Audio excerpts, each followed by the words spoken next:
آج صبح پھر اماں کی جلی کٹی باتوں سے آنکھ کھلی۔ اماں کی باتوں کے تیر میرے دل کو چیر ڈالتے۔ میں باتوں کے وار سہتی سہتی لہو لہان ہو جاتی، مگر اماں وار چلاتی نہ تھکتی تھی۔ مجھے اکثر اپنی دادی کی بات یاد آتی، جو ہمیشہ کہا کرتی تھی کہ ستیلی ماں ستیلی ہی ہوتی ہے۔ وہ ہمیشہ ٹھیک کہتی تھی کہ ستیلی واقعی میں ستیلی ہی ہوتی ہے، وہ سکی ماں کا درجہ کبھی نہیں لے سکتی۔ ستیلی ماں سگی بننے پر آئے تو سکی ماں سے زیادہ پیار دیتی ہیں، مگر اس کے لیے بھی اعلیٰ ظرف ہونا ضروری ہے، جو کہ اماں میں نہیں تھا۔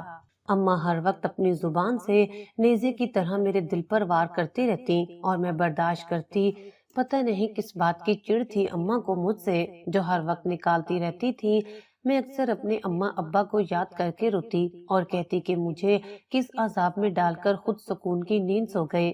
اماں کی میرے ساتھ کی گئی زیادتیاں اور ظلم حد سے بڑھتے جا رہے تھے، لیکن میں یہ کبھی نہیں جانتی تھی کہ اماں میرے ساتھ کوئی ایسا ظلم بھی کر گزریں گی جس کا ازالہ ساری زندگی میں ادا نہیں کر سکوں گی۔ مجھے آج کام کے لیے دیر ہو رہی تھی۔ اماں کی جلی کٹی باتوں سے مجھے صاف ظاہر ہو رہا تھا کہ اماں کو میرا ایک منٹ بھی گھر میں اور ٹھہرنا منظور نہیں تھا۔ اماں مجھے باتیں سناتی جا رہی تھی۔ میں نے جلدی سے کام والے کپڑے پہنے اور کام کے لیے نکل گئی۔ میں بھوکی پیاسی نکل جاتی، کیونکہ کھانے میں تو صبح صبح اماں کی گالیاں اور جوتے ہی کافی ہوتے تھے۔ اماں سے اچھی تو وہ تھی جو مجھ سے کام لیتی تھی اور 4 پیسے اجرت کے بھی دیتی تھی۔ کم از کم ان کی زبان اس طرح کی تو نہیں تھی۔ باجیاں جن کے گھروں کا کام میں کرتی تھی، وہ بہت پیار کرنے والی اور رحم دل تھی۔ میری کوئی بھی باجی کبھی بھی میرے ساتھ زیادتی نہیں کرتی تھی، بلکہ میری ہر خوشی کا خواہش کا خیال رکھتی تھی۔ عید تہوار ہوتے تو مجھے تحفے تحائف دینے میں پیچھے نہ رہتی۔ اماں سے یہ بات بھی برداشت نہیں ہوتی تھی۔ اماں کی محبت صرف اپنی سکی بیٹی کے لیے تھی۔ اماں صرف اسی سے پیار کرتی، اسی پر جان نچھاور کرتی، اسی پر اپنے لاڈ لوٹاتی تھی۔ تانے سننے کے لیے، مار کھانے کے لیے میں جو ٹھہری تھی۔ کہتے ہیں ظلم اتنا کرنا چاہیے جتنا انسان خود برداشت کر لے۔ اماں ظلم کرتے وقت یہ کبھی نہیں سوچتی تھی کہ اللہ کی لاٹھی بے آواز ہے، وہ کبھی نہ کبھی پلٹ کر میری طرف ضرور آ سکتی ہے۔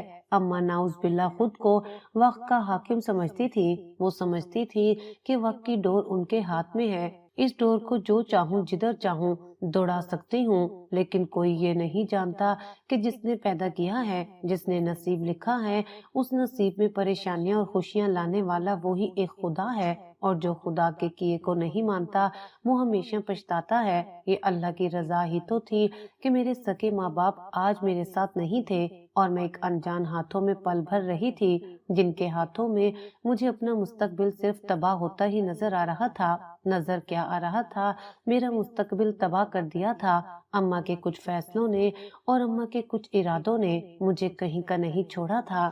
میرے ساتھ ظلم کرتے ہوئے اماں نے کبھی نہیں سوچا کہ میں بھی کسی کی بیٹی ہوں، میری بھی ماں تھی، اس کی روح کو تکلیف ہوتی ہوگی۔ نہیں، کبھی بھی نہیں۔ اماں ظلم ثواب کا کام سمجھ کے کیا کرتی تھی۔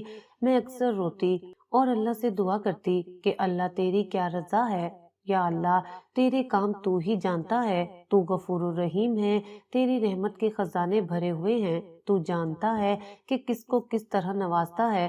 شکر ہے تیرا کہ تو نے نصیب اپنے ہاتھوں میں رکھے۔ اگر کہیں ستیلی ماؤں کے ہاتھوں میں نصیب دے دیے ہوتے تو آج ہر بیٹی ثانیہ جیسی زندگی گزار رہی ہوتی۔ چھوٹے موٹے ظلم و ستم تو اماں اکثر کرتی ہی رہتی تھی، جیسے کہ اپنی بیٹی اور مجھ میں فرق کرنا میرے لیے کبھی بھی نیا سوٹ نہیں آیا تھا۔ مجھے ہمیشہ ہی ہنا کی اترن ملی، حالانکہ ہنا مجھ سے چھوٹی تھی۔ اس کے باوجود بھی اس کے تلنگے کپڑے مجھے دیے جاتے۔ وہ کپڑے ایسے ہوتے کہ ان کو آگے سے سیدھا کرتی تو وہ پیچھے سے خراب ہو جاتے، پیچھے سے سیدھا کرتی تو آگے سے خراب ہو جاتے۔ اتنی اونچی قمیضیں، اتنی اونچی شلواریں مجھے پہننی پڑتی، کیونکہ اماں کی چاہت یہی ہوتی تھی کہ نئے کپڑے ہنا کو لے کر دیے جائیں اور پرانے کپڑے ثانیہ ہی پہنے گی۔ جب تک دادی زندہ رہی، زندگی میں کچھ سکون رہا۔ دادی کے مر جانے کے بعد میرا سکون، چین، سب کچھ برباد ہو گیا تھا۔ پہلے میں اماں ابا کو رویا کرتی تھی، اب مجھے دادی کا رونا لے بیٹھا تھا۔ کوئی بھی تو اپنا میرے ساتھ نہیں تھا۔ ظلم सहते सहते मेरी बस हो गई थी। मेरी जान तो उस दिन निकली जिस दिन अम्मा ने मेरी शादी का फैसला एक ऐसे आदमी के साथ किया जिसके बारे में सुनते ही मेरी रूह कांप जाती थी। मैं आज भी याद करती हूँ तो मैं उस वक्त को रोती हूँ कि मेरी माँ ने काम सुतेलियों वाला ही किया था। सुतेली थी इसलिए उसने मेरी शादी भी ऐसे इंसान से कर दी जिसने मेरी बाकी की जिंदगी भी तबाह कर दी। जब मेरी आंख खुली तो मुझे स्कूल के लिए देर हो रही थी। अम्मा ने मुझे जल्दी से उठाया और कहा कि स्कूल के लिए तैयार हो जाओ। मेरा तीसरी जमात का पेपर था। जल्दी से उठी, मुंह हाथ धोकर तैयार हो गई और नाश्ता करके स्कूल के लिए निकल गई। स्कूल मेरा नजदीक ही था। मैं पैदल ही 5 मिनट में स्कूल पहुंच जाती। पेपर देकर फारिग हुई तो अपनी सहेलियों के साथ कुछ देर वक्त गुजारने के लिए मैं घर चली गई। अम्मा ने खाना तैयार कर रखा था। मैंने खाना खाया और कुछ देर अम्मा की गोद में सर रखकर लेट गई। अम्मा मेरा सर थपथपा रही थी और साथ मुझसे पेपर के बारे में पूछ रही थी कि कैसा हुआ है। मैंने अम्मा से कहा कि आपकी बेटी बहुत अच्छा पेपर करके आई है। देखना हमेशा की तरह इस दफा भी अव्वल पोजीशन पर आएगी। अम्मा मेरा माथा चूमते हुए मुझे दुआओं से भर देती। मुझे अम्मा के मुंह से निकली हुई दुआ बहुत पसंद थी। मैं जानबूझकर ऐसी हरकतें करती कि अम्मा मुझे दुआओं से नवाजे। अब्बा कब आएंगे? मैंने अम्मा से पूछा। अब्बा शहर गए हुए थे जो कि अब तक लौटे नहीं थे। अब्बा अक्सर शहर जाया करते और कई दिन वापस ही ना आते। अल्लाह जाने ऐसा कौन सा काम था अब्बा का जो शहर में 15-15 दिन में भी मुकम्मल नहीं होता था। मैं अक्सर अम्मा से कहती कि मुझे तो लगता है अब्बा को शहर ज्यादा पसंद है। जब शहर जाते हैं तो वापस आने का नाम ही नहीं लेते। मेरी और अम्मा की बड़ी हसरत थी कि हम लोग भी शहर जाएं, वहाँ के लोगों से मिलें, देखें शहर का माहौल कैसा है। लेकिन अब्बा हमें कभी न लेकर जाते, हमेशा टालते रहते। अम्मा और मैं एक गांव में रहते थे। हमारा गांव बहुत ही खूबसूरत और साफ सुथरा था। हरियाली से भरा हुआ, प्यारे प्यारे नजारे हर तरफ देखने को मिलते। मैं अक्सर अम्मा से कहती कि अब्बा को शहर बहुत पसंद है तो क्यों ना हम अब्बा के साथ जाकर शहर में ही बस जाएं। लेकिन यहाँ की तरोताजा हवा हमें शहर में कहाँ देखने को मिलती। हमें तो हमारा गांव ही भा गया था। आज पूरे 15 दिन होने को आए थे।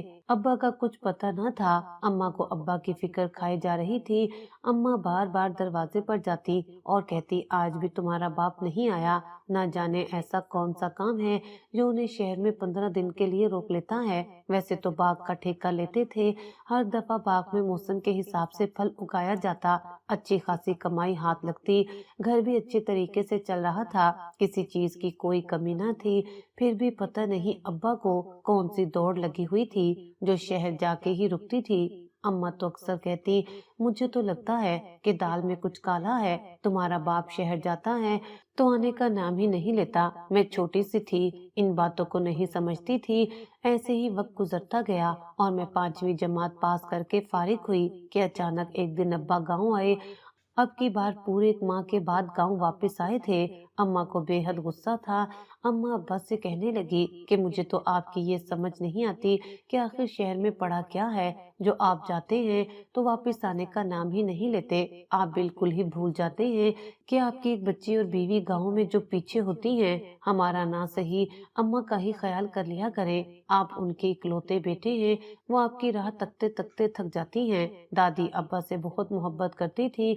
वो अक्सर बताया करती कि मैंने तो कभी तुम्हारे बाप को अपनी आंखों से एक दिन के लिए भी ओझल नहीं किया था। अब न जाने कैसे ये मुझसे आंख बचाकर कितने कितने दिन शहर गुजार आता है। अब्बू जब भी शहर से वापस आते तो कपड़ों पर अजीबो गरीब सी खुशबू लगी होती। वो खुशबू किसी मर्द के परफ्यूम की नहीं होती थी। ऐसे लगता था कि औरतों वाला परफ्यूम इस्तेमाल किया गया है।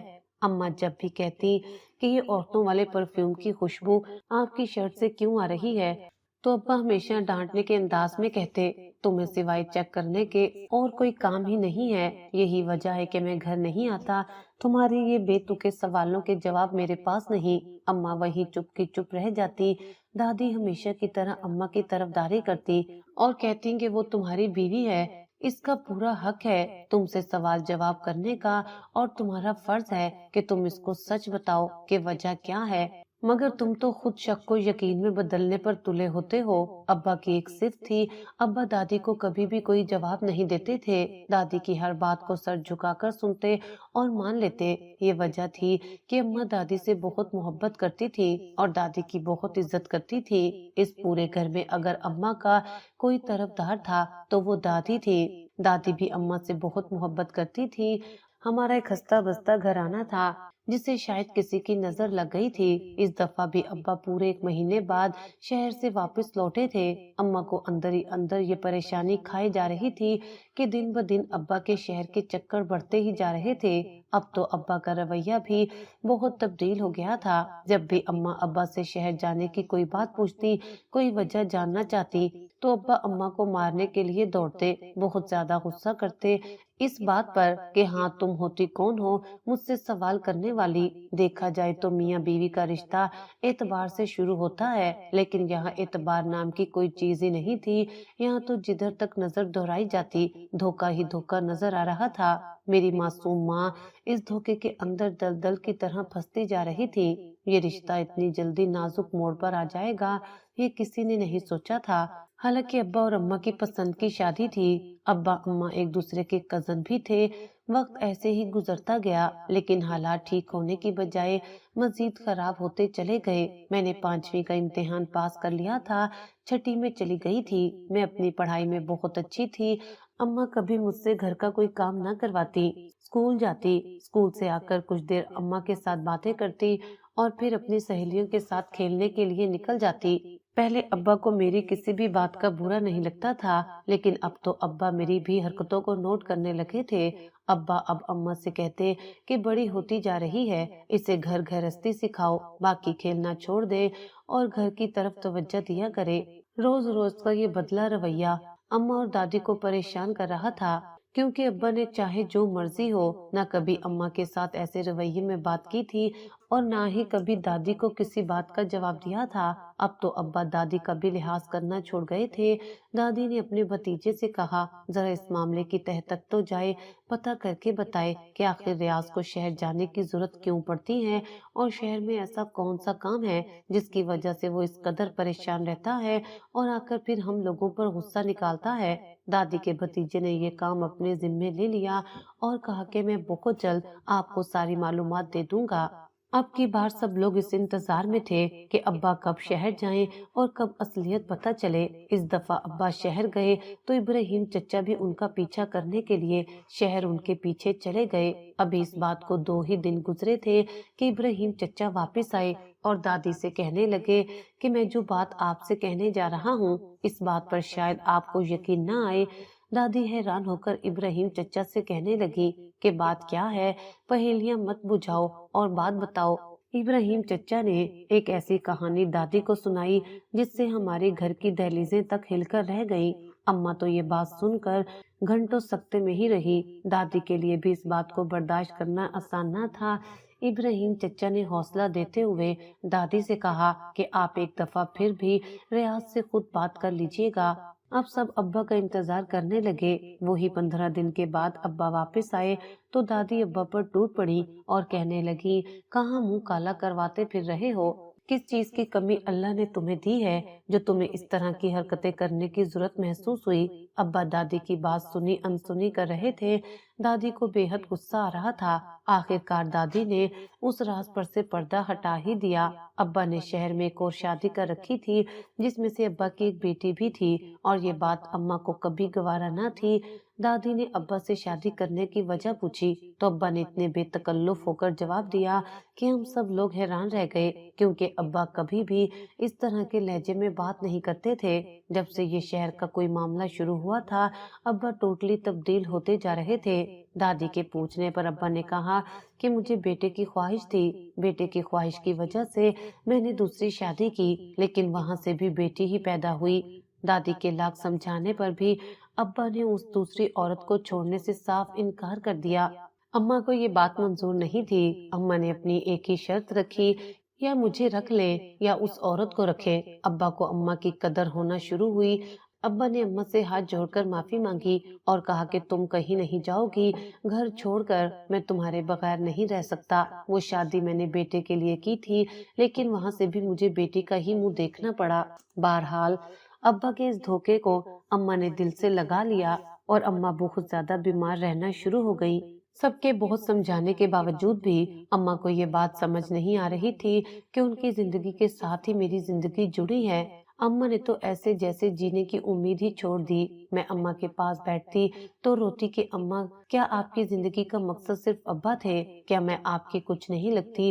آپ میری خاطر جینا شروع نہیں کر سکتی؟ اماں حسرت بھری نظروں سے میری طرف دیکھتی اور آنکھوں سے آنسو بہنا شروع ہو جاتے، لیکن ہونٹوں سے کوئی لفظ ادا نہ کر پاتی۔ نہ جانے اماں نے ابا کے اس دھوکے کو کتنا دل پر لگا لیا تھا کہ انہیں میں بھی نظر نہیں آ رہی تھی۔ آخر کار دیکھتے ہی دیکھتے اماں نے تم توڑ دیا اور مجھے چھوڑ کر اس دنیا سے رخصت ہو گئی۔ میں دن رات اماں کو یاد کر کے روتی تھی۔ میری تو دنیا ہی اجڑ گئی تھی۔ باپ پہلے کسی کا ہو چکا تھا، اماں بھی مجھے چھوڑ کر جا چکی تھی۔ آ جا کر دادی بچی تھی۔ دادی جب تک زندہ رہی میرے اوپر چھاؤں ہی رکھی۔ اب بہت زیادہ معاملات بگڑ گئے تھے۔ اماں کی وفات کے بعد میری سوتیلی ماں ابا کو کہتی کہ اب شہر میں ہی رہو، واپس گاؤں نہیں جانا۔ ابا سے بھی تو غلطی ہو گئی تھی، دوسری شادی کر کے ابا بھی اس چیز کو مانتے تھے کہ ابا اماں کے گنہگار ہیں اور اماں کی موت کے ذمہ دار بھی۔ ابا نے بھی خاموشی اختیار کر لی تھی، کسی کے ساتھ لڑائی جھگڑا یا بحث نہیں کرتے تھے۔ سوتیلی ماں نے ابا سے شہر میں رہ جانے کا کہا۔ ابا کہنے لگے کہ ٹھیک ہے، میں اپنی بیٹی اور اماں ادھر ہی لے آتا ہوں، تمہیں پھر برداشت کرنا پڑے گا۔ سوتیلی ماں ضرورت سے زیادہ چالاک تھی، کہنے لگی ٹھیک ہے لے آؤ، میں برداشت کر لوں گی، لیکن ان کو بھی سمجھا کے لانا کہ انہیں بھی برداشت کرنا پڑے گا۔ ابا مجھے اور دادی کو زبردستی شہر لے گئے، جبکہ میں اور دادی بالکل بھی اس حق میں نہیں تھے کہ جا کر شہر رہیں۔ ابا کی مرضی کے آگے کس کا زور چلتا؟ ہم لوگ ابا کے ساتھ شہر آ کر رہنے لگے۔ کچھ دن تو سوتیلی ماں نے بڑی محبت ظاہر کی، لیکن پھر آہستہ آہستہ اپنے تیور دکھانے شروع کر دیے۔ میری پڑھائی چھڑوا دی گئی اور مجھے گھر کے کاموں میں لگا دیا گیا۔ میں بہت روئی، منتیں کی، لیکن میری کسی نے نہ سنی۔ ابا نے بھی سوتیلی ماں کو کچھ نہ کہا اور اس کی بات کو بڑھاوا دیتے ہوئے مجھے ہی سمجھایا کہ پڑھ لکھ کر کیا کرو گی، آ جا کر تو گھر گھرستی ہی سنبھالنی ہے نا۔ حالانکہ میری سوتیلی بہن ہینا کی پڑھائی جاری رکھی گئی، جبکہ میرا اسکول چھڑوا دیا گیا۔ گھر کے سارے کام مجھ سے لینے شروع کر دیے گئے۔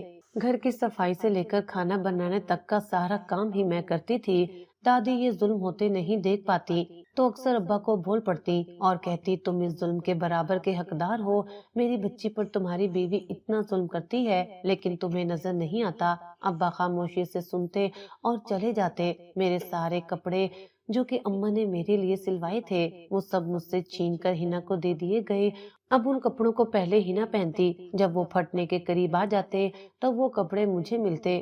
عمر میں ہینا مجھ سے کافی چھوٹی تھی، لیکن اس کے اترے ہوئے کپڑے ہی میرے نصیبوں میں ہوتے۔ نہ میں اچھا کھا سکتی تھی، نہ پی سکتی تھی، نہ پہن سکتی تھی۔ عجیب و غریب سی زندگی بن گئی تھی۔ میں اکثر اپنی اماں کو یاد کر کے روتی اور کہتی کہ کیوں مجھے چھوڑ کر چلی گئی اس عذاب میں، اگر جانا ہی تھا تو مجھے بھی ساتھ لے جاتی۔ میری سہیلیاں سب چھوٹ گئی۔ یہ ظلم و ستم ایسے ہی جاری رہا کہ ایک دن اچانک خبر ملی کہ ابا کار ایکسیڈنٹ میں مارے گئے ہیں۔ ابا اپنے دوست کے ساتھ اسلام آباد جا رہے تھے جب راستے میں ان کی گاڑی کا ایکسیڈنٹ ہوا اور ابا ہمیں چھوڑ کر اس دنیا فانی سے کوچ کر گئے۔ اماں کو جو تھوڑا سا ڈر خوف تھا آج وہ بھی ختم ہو گیا۔ اماں نے تو اپنے ظلموں کی حد ہی کر دی تھی۔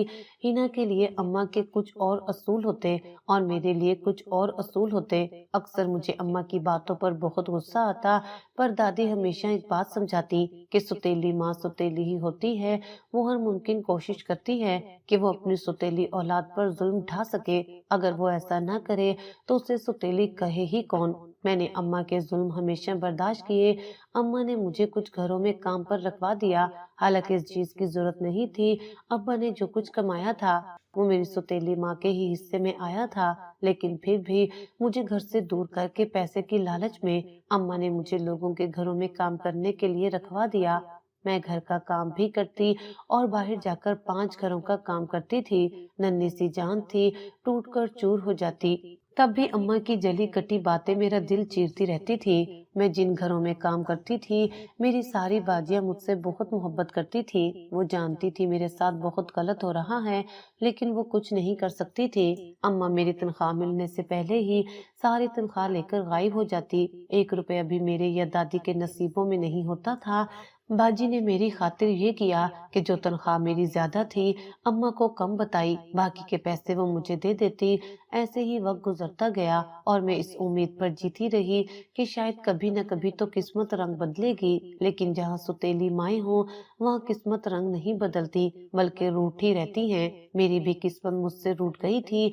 आज जब मैं काम से वापस गई तो अम्मा के बेतहाशा जुल्म सितम के बावजूद एक जुल्म रह गया था जो अम्मा ने कर दिखाया।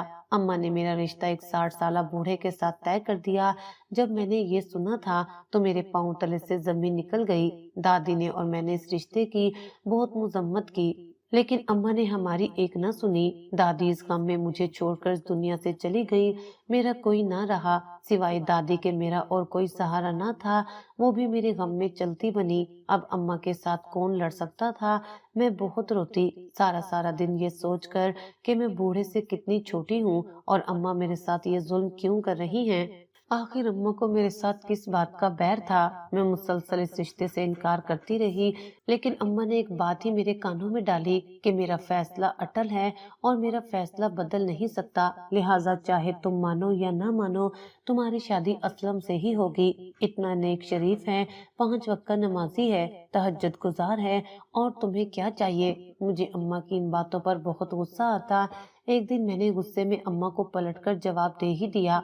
मैंने अम्मा से कहा कि अगर इतना ही नेक शरीफ है तो मेरी जगह अपनी बेटी का रिश्ता क्यों नहीं दे देती। मेरी भलाई सोचनी छोड़ दो, अपनी सकी बेटी की भलाई करो। मेरी जगह अपनी सकी बेटी को उस 60 साल बूढ़े के साथ ब्याह दो, क्योंकि मैं तो उससे शादी बिल्कुल भी नहीं करूंगी, चाहे जो कुछ मर्जी हो जाए। क्योंकि मैं तो उससे बिल्कुल भी शादी नहीं करूंगी। मैं सीधा सीधा बगावत पर उतर आई थी। अम्मा ने मुझे बहुत मारा, मेरे पांव तक जला दिए। मेरा काम छुड़वा दिया गया कि मैं कहीं भाग ना जाऊं। अम्मा ने मेरे पांव बुरी तरह से जला दिए थे। मुझसे चलकर वॉशरूम तक नहीं जाया जाता था। अम्मा ने उस 60 साल बूढ़े को बुलाकर मेरा निकाह उससे करवा दिया।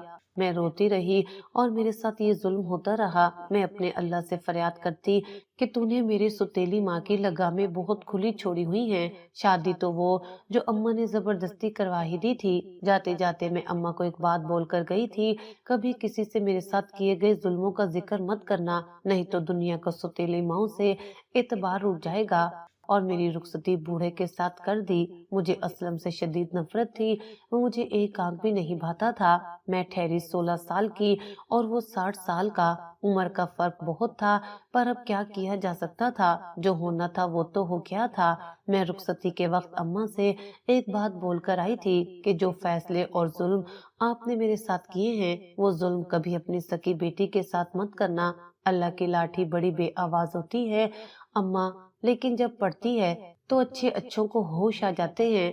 तुमने जो मेरे साथ जुल्म करने थे तुम करती रही, लेकिन मेरी पूरी जिंदगी बर्बाद कर दी। इस बूढ़े के साथ शादी करके मैं तुम्हें कभी माफ नहीं करूंगी और मेरी हाय कभी तुम्हारा पीछा नहीं छोड़ेगी। मैं अक्सर बैठी उन बातों को याद करती कि मैंने बहुत सख्त अल्फाज माँ के लिए बोले, लेकिन वो माँ कहलाने के लायक ही ना थी। उसने कभी मुझे बेटी समझा ही नहीं था। एक तरफ मुझे अपने मुस्तकबिल की परेशानी अंदर ही अंदर खाई जा रही थी, तो दूसरी तरफ असलम की हरकतें मुझसे बर्दाश्त नहीं होती थी। मेरे और असलम के दरमियान आज तक कभी कोई ऐसा रिश्ता कायम ही नहीं हो पाया। मेरे नजदीक सबसे पहला रिश्ता मियाँ बीवी में एतबार और मोहब्बत का होता है। हम दोनों में ऐसा कोई रिश्ता ना था। असलम हमेशा अपने कामों में मसरूफ रहते। नमाज पढ़ना और इबादत करना ही उनका सबसे पहला काम था। वो हर वक्त हाथ में तस्बीह लिए कुछ पढ़ते रहते। घर में एक कमरा असलम ने सिर्फ अपनी इबादत के लिए मखसूस कर रखा था। उस कमरे में कोई भी नहीं जाता था सिवाय असलम के। कभी मैं भी उस कमरे में नहीं गई थी। मेरे दिल में असलम के लिए बहुत शदीद नफरत थी। कभी कभी मैं सोचती कि ये ही सब कुछ करना था तो शादी ही ना करता, क्यों मेरी जिंदगी भी बर्बाद कर दी। मुझसे शादी करने की कोई खास वजह मुझे नजर नहीं आ रही थी। मैं तो सिर्फ एक काम करने वाली की तरह घर के काम करती थी, उससे ज्यादा और कुछ भी नहीं था। اسلم ہر وقت مصروف رہتے، مجھے اسلم پر بہت زیادہ غصہ آتا۔ میں اکثر بیٹھی سوچتی کہ اس نے میرے ساتھ کیا ظلم کمایا ہے۔ اگر یہ میاں بیوی کا رشتہ نہیں نبھا سکتا تھا اور میری ذمہ داریاں نہیں اٹھا سکتا تھا تو اس نے شادی کیوں کی؟ مجھے تو اس کی یہی بات سمجھ نہیں آ رہی تھی کہ اس نے شادی کیوں کی، وہ بھی اس عمر میں آ کر جس عمر میں اس کو شادی کی شاید ضرورت بھی نہیں تھی۔ میں ساری ساری رات اس کا انتظار کرتی رہتی کہ شاید یہ کمرے میں آئے، لیکن یہ ساری رات مجھ سے یہی کہتا کہ میں رات عبادت میں گزارتا ہوں، میں اپنی یہ عادت بدل نہیں سکتا۔ وہ ساری رات جاگتا رہتا اور عبادت کرتا رہتا، میں ساری رات اکیلی بستر پر سلگتی رہتی اور روتی رہتی، اپنی قسمت کو اور اپنی اماں کو کوستی رہتی۔ اچھی خاصی میری زندگی کو تباہ کر کے رکھ دیا تھا۔ اسلم میرے ساتھ کوئی بات تک بھی نہ کرتے تھے۔ اسلم نے اپنی عمر کے ساتھ ساتھ مجھے بھی بوڑھا تسلیم کر لیا تھا۔ میرے جذبات، احساسات کچھ بھی تو نظر نہیں آتا تھا۔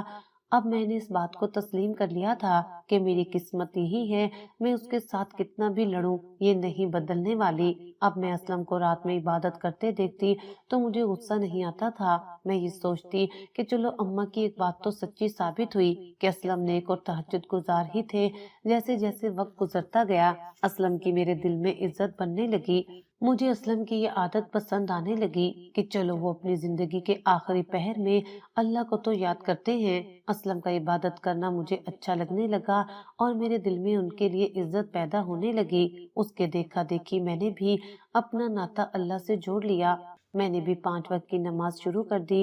حالانکہ میں نماز نہیں پڑھتی تھی، لیکن یہ نیکی اسلم کے سر تھی کہ اس کو پڑھتے ہوئے دیکھتے ہی میرے دل میں نماز کا شوق پیدا ہوا۔ ایک بات ہمیشہ کھٹکتی اور وہ یہ تھی کہ اسلم کبھی بھی میرے سامنے عبادت نہیں کرتے تھے۔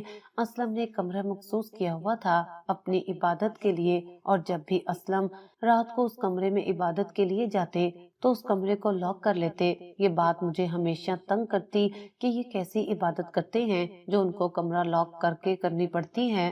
میرے پوچھنے پر اسلم ہمیشہ مجھے ایک ہی جواب دیتے، مجھے سکون ہی اس کمرے میں ملتا ہے عبادت کرنے کا۔ میں بھی خاموش ہو جاتی کہ جس طرح کی اسلم کی عمر تھی، اس عمر میں انسان تنہائی کی عبادت کرنے میں سکون محسوس کرتا ہے، یہ سوچ کر میں چپ کر جاتی۔ مگر کون جانتا تھا کہ اس بات میں بھی ایک بہت بڑا راز چھپا ہوا تھا۔ میں نے بڑوں سے سن رکھا تھا کہ ہاتھی کے دانت کھانے کے اور دکھانے کے اور، یہ بات 16% سچی تھی کہ انسان کرتا کچھ ہے اور دکھاوا کچھ ہوتا ہے۔ نہ جانے ہم لوگ یہ کیوں بھول جاتے ہیں کہ جو اصلیت ہے اسی کو جینے میں انسان کی جیت ہے۔ اسلم کا بھی معاملہ کچھ ایسا ہی تھا، لیکن ابھی جو بھی تھا میری آنکھوں سے اوجھل تھا۔ میرے سامنے ابھی اسلم کی کوئی بھی حقیقت ظاہر نہیں ہوئی تھی، لیکن مجھے شک ضرور تھا کہ کوئی نہ کوئی مسئلہ ضرور ہے جس کی وجہ سے اسلم اس طرح کرتے ہیں۔ میرے ساتھ ابھی یہ معاملہ چل ہی رہا تھا کہ ایک دن میری سوتیلی ماں اور بہن میرے گھر آ گئیں۔ مجھے ایسا لگتا تھا کہ میری زندگی میں اور زہر گھولنے کے لیے آئی ہیں، مگر اس سے زیادہ زہر کیا گھول سکتی تھی جو زہر وہ گھول چکی تھی۔ گھر آئے مہمان کو تو سبھی پوچھتے ہیں، میں نے بھی مہمان نوازی میں کوئی کمی نہ چھوڑی، لیکن اس کا ہرگز مطلب یہ نہیں تھا کہ میں نے اماں کے ظلم و ستم کو معاف کر دیا تھا یا میں بھول چکی تھی۔ ایسا کچھ بھی نہیں تھا۔ اماں تو بس میری بے بسی کا تماشا دیکھنے آئی تھی۔ اتنے ماہ بعد مجھے ملنے آئی تو وہ بھی جلی کٹی سنا کر چلی گئیں۔ میں نے جاتے ہوئے اماں سے ایک ہی بات کہی، اماں جب ایک پرندہ پرواز کرنا سیکھ لیتا ہے نا تو اس کو لالچ ہوتی ہے اوپر سے اوپر جانے کی، اور جب لالچ میں وہ اپنی ساری حدود پار کر کے اپنی حدود سے اوپر نکل جاتا ہے تو وہ واپس منہ کے بل ہی آ کر گرتا ہے۔ میری یہ مثال اماں کو سمجھانے کے لیے تو کافی تھی، مگر اماں کو اتنی سمجھ ہوتی تو وہ ایسا کرتے ہی کیوں؟ مجھے برا بھلا کہتے ہوئے چلی گئی۔ آج میں پہلی دفعہ دکان سے کچھ سامان خریدنے کے لیے گئی، کیونکہ اسلم دن کے لیے کسی کام سے شہر سے باہر گئے تھے، تو گھر میں کچھ کھانے کا سامان کم تھا جو مجھے سامنے دکان سے خریدنا تھا۔ میری عمر ابھی بہت کم تھی۔ محلے کے لوگوں نے مجھے پہلی دفعہ باہر نکلتے دیکھا تو حیران رہ گئے اور سب مجھے کہنے لگے کہ تم ہو بوڑھے کی بیوی۔ میں خاموشی سے سب کی باتیں سنتی گئی اور دکان سے سامان لے کر واپس گھر آنے لگی تو میری ساتھ والی پڑوسن نے مجھے روک لیا۔ وہ اچھی خاصی عمر کی لگتی تھی۔ وہ مجھ سے کہنے لگی کہ تم میری بیٹیوں کی طرح ہو، تمہاری مدد کرنا چاہتی ہوں، میں تمہیں کچھ حقیقت بتانا چاہتی ہوں، اگر تم جان لو گی تو تمہارے لیے آسانی ہو جائے گی۔ मुझे उसकी बातें समझ में नहीं आ रही थी। मैं डरी सहमी जल्दी से अपने घर के अंदर भाग गई। वो औरत मुझे काफी देर तक आवाजें देती रही और दरवाजा पीटती रही, लेकिन असलम ने मुझे सख्ती से मना किया था कि कोई भी मोहल्ले वाली घर के अंदर ना आए और ना ही मैं देखूं कि तुम किसी मोहल्ले वाले के पास जाकर गप्पे हाँक रही हो। अब इसके पीछे क्या राज था वो तो मैं नहीं जानती थी। काफी देर दरवाजा खटखटाने के बाद एकदम से खामोशी छा गई। मैं बहुत ज्यादा डर गई थी। मैं कभी भी घर में अकेली नहीं रही थी। जैसे तैसे करके ये 2 दिन भी गुजर गए और असलम घर वापस आ गए। मेरी जान में जान आ गई, क्योंकि चाहे कुछ भी था, असलम थे तो मेरे शोहर। उनकी तरफ से एक तहफ्फुज़ जो मुझे महसूस होता था, उससे मैं इनकारी नहीं थी। असलम बहुत ज्यादा खुश थे। मैंने बारहा पूछा कि आपके खुश होने की वजह क्या है, लेकिन उसने मुझे कुछ ना बताया। बस इतना ही कहा कि मेरे खुश होने की वजह मेरी इबादत ही है।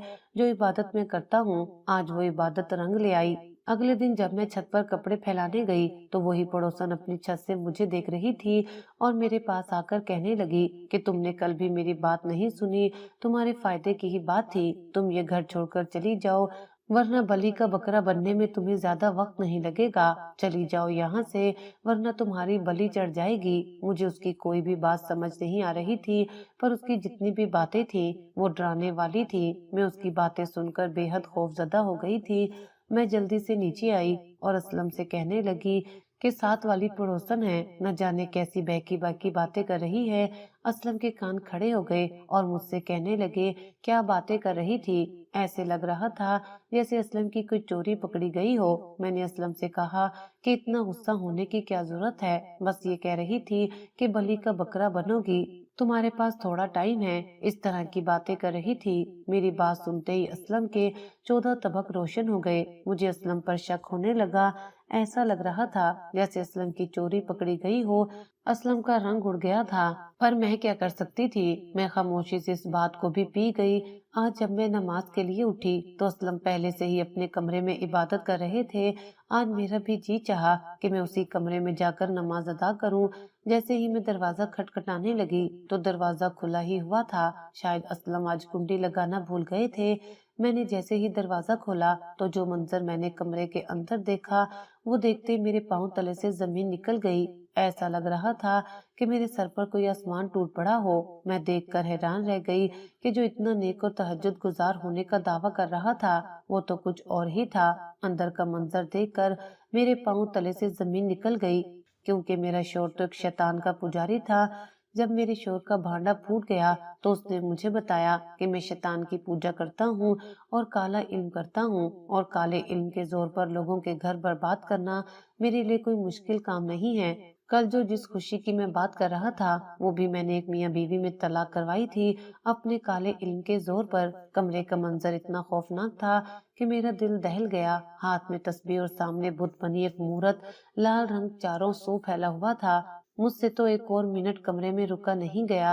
अजीब तरह की बदबू कमरे से आ रही थी और मैंने आज पहली दफा असलम के चेहरे पर गौर से नजर डाली। किसी ने सच ही कहा है कि काला इल्म करने वालों के चेहरे पर अल्लाह की फिटकार पड़ी होती है। वही फिटकार आज मुझे असलम के चेहरे पर नजर आ रही थी। मैं बाहर आकर चीखे मार मार कर रोने लगी। अपनी सुतेली माँ को कोसने लगी कि उसने क्या जुल्म कमाया है मेरे साथ। मेरी छोटी सी उम्र में पूरी जिंदगी जलाकर राख कर दी। असलम की हकीकत खुल जाने के बाद असलम ने मुझ पर जुल्म सितम ढाने शुरू कर दिए। असलम मुझे घर में बंद करके चला जाता।